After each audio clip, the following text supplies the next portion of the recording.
When I'm talking about Facebook or Meta Business Manager and having all your information filled out completely as you can make it, it's essential for getting your business account verified through Facebook.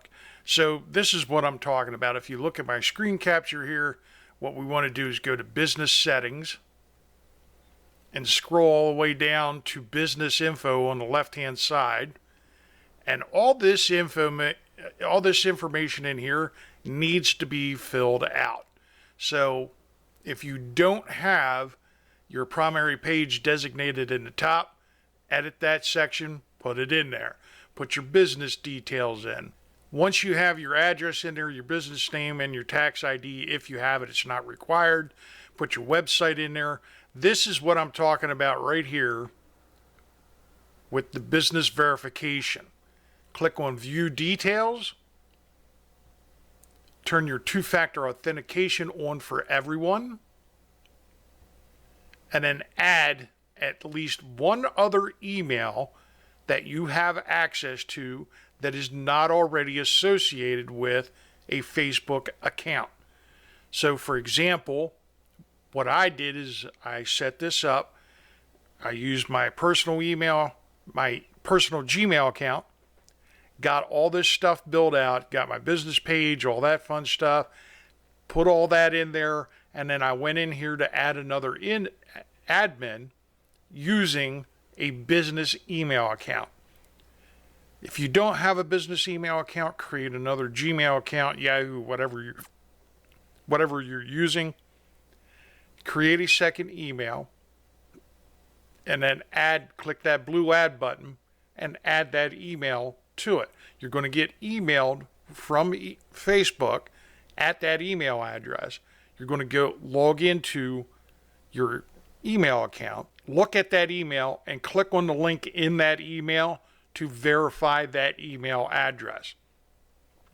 What that does is it adds a second admin, and again, make sure that you have two-factor authentication turned on for everyone. And then once you have like all your other information, your payment information, all that stuff in there set up, it's going to begin the verification process. So what that does, if they require any additional information, such as mailing address, or if it's different than your street address, they could require tax documents like your IRS EIN form, your LLC filing, something like that. They may require some additional information, so be prepared. You may need to send that information in. But if you provide all that as much as possible beforehand, most of that process will proceed without you having to do much of anything. But this is exactly what I'm talking about right here. You get that little green check mark in there that my business is verified by Facebook. It'll increase your ad account creation limit, which you don't want to be running customer accounts on your account anyway. But it also gives you a little more leeway. You get your ads approved a little quicker.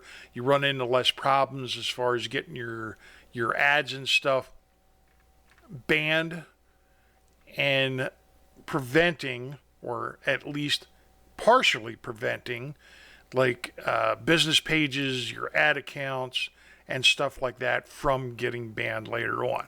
But that is after you go through this entire process on the left-hand side. Make sure that you are in there. Make sure your pages are all listed in there. Make sure your ad accounts are in there. Make sure your pixels are in there. Make sure your domains are verified. And then come down here to Business Info and fill all this information in, attaching it to a page. Make sure all this, it's a very involved process. This will probably take you at least an hour, hour and a half to go through here and do it properly, because there's a lot of Your ad account has to be associated with your business page. Your pixel has to be associated with your ad account. And there's a lot of stuff that you need to connect or interconnect to make it all work. And the more thorough you are with doing this, the less problems you are going to have later on when you try to run ads for your business or for your customers.